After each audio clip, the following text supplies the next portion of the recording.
Hazrat Abdullah bin Masud radiyallahu anhu reports that Allah's Apostle sallallahu alaihi wasallam, who is truthful and is believed to be true, said, "Each of you stay in his mother's womb for 40 days in the form of sperm. Then he remains in the form of a clot of blood for 40 days. Then he transforms into a piece of flesh and stays therein for the same number of days. Thereafter, Allah Jalla Jalaluhu dispatches an angel towards him who writes his deeds, his death, his provision, and writes whether he will be a wretched or a blessed one. Then a spirit is imbued in him. Sometimes a man performs the deeds of the denizens of hell until there remains a distance of a cubit between him and hell.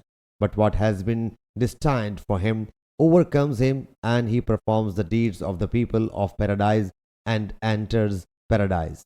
And sometimes a man performs the deeds of the inhabitants of paradise till there remains a distance of only 1 cubit. But what has been writ for him overcomes him, and he performs the deeds of the denizens of hell and enters hell. Sahih Bukhari Hadith number 3332.